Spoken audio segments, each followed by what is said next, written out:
Bonjour, je suis Frédérique Rose, comme la fleur, mais avec un Z comme enzyme. Je suis naturopathe formée à l'ISUPNAT et j'ai choisi de vous dévoiler ici quelques secrets pour améliorer, harmoniser, retrouver votre santé. Chaque mois, vous pourrez découvrir en quelques minutes les merveilleuses ressources de vos intestins et de votre pouvoir d'auto-guérison pour rebooster votre vitalité. 30 épisodes à écouter sans modération. Dans le dernier épisode d'Amicalement Ventre, je vous parlais du lien entre nos intestins et notre sommeil. Eh bien aujourd'hui, vous allez voir que ce duo peut devenir un big band infernal qui peut engendrer une dépression.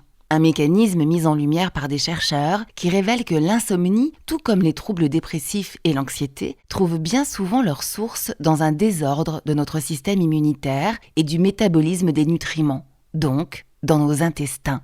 Mais quelles sont les causes de ces désordres ? Qu'est-ce qui se passe mal dans nos tuyaux ? Pour comprendre, rappelez-vous que notre ventre est non seulement le lieu de la digestion et de l'assimilation de ce que nous mangeons, de ce que nous buvons, mais aussi notre grande usine de neurotransmetteurs, d'hormones et de notre système immunitaire, notre cerveau émotionnel et le QG de nos nombreuses colonies de bactéries, notre microbiote. C'est d'autant plus important de se pencher sur la question que l'OMS place la dépression en tête de liste noire des facteurs de comorbidité avant le diabète, les maladies cardiovasculaires et les cancers, et qu'aujourd'hui en France, plus d'une personne sur 5 en souffre. Avant de trouver le ou les coupables, menons l'enquête en regardant les indices de la scène de crime, en commençant par le plus précoce et le plus visible. La baisse de la combativité, de l'instinct de survie, de la niaque, bref, de la vitalité. Celle qui est nourrie notamment par nos neurotransmetteurs, en particulier par la noradrénaline, dont l'ennemi numéro 1 est le stress intense et prolongé.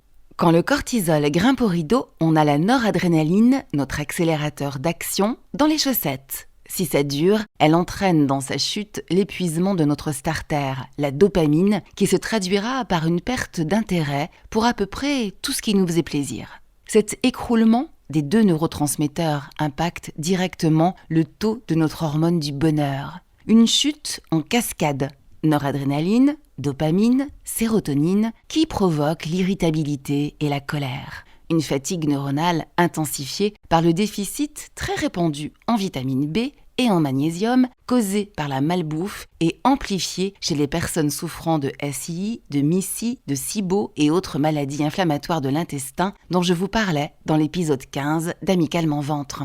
Plus la pêche et plus la banane. La vie devient terne, sans odeur et sans saveur, et des difficultés de mémorisation, de concentration, petit à petit, nous paralysent. Plus de projets, plus d'initiatives, plus envie de rien, plus d'estime de soi. C'est la dépression.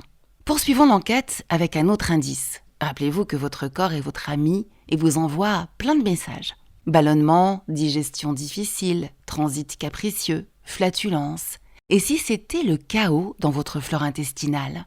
Des études ont démontré que 30 espèces bactériennes du microbiote étaient étroitement reliées aux troubles dépressifs. En cause principalement la prise de pouvoir d'un acide aminé, la proline, richement représentée dans les protéines animales. Mal digérée, elle génère des gaz et des toxines qui remontent vers le foie, qui va produire des protéines pro-inflammatoires, qui finissent dans le système nerveux. Une dysbiose qui va altérer la fabrication de la sérotonine en enflammant nos intestins, une inflammation entretenue par la carence en vitamine D et devenir chronique. Or, 90% des Français sont en déficit de vitamine D. En cause, une mauvaise hygiène alimentaire, mon cher Watson. On récapitule la liste des coupables ? Le stress, qui endommage notre chimie interne, les neurotransmetteurs, malmène notre microbiote déjà bien éprouvé par notre alimentation transformée et carencée, et enfin, des troubles psycho-émotionnels, souvent anciens et non verbalisés. Pour venir à bout d'une dépression, la naturopathie est un accompagnement précieux. Attention, il existe des incompatibilités entre certains antidépresseurs chimiques et des plantes qui peuvent vous être conseillées. Une réforme alimentaire pour supprimer l'alimentation pro-inflammatoire, aliments transformés, laitage, gluten, viande rouge, et favoriser l'alimentation anti-inflammatoire, végétaux frais, oléagineux, oméga 3, antioxydante et riche en L-tryptophane, en magnésium, en vitamine B, et faire tester votre taux de vitamine D. Se mettre en mouvement, le muscle est le contrepoids du nerf. Trouvez une pratique qui vous relaxe, yoga, qigong, marche au grand air et pourquoi pas commencer une psychothérapie. Et rappelez-vous, les plantes sont vos amis pour la vie. Millepertuis, griffonia, rhodiola, safran, mais aussi curcuma, cannelle, origan pour nettoyer votre flore avant de prendre des probiotiques.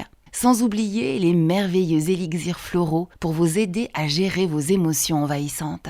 Le prochain épisode d'Amicalement Ventre vous présentera l'addition sucrée des FODMAP. À bientôt!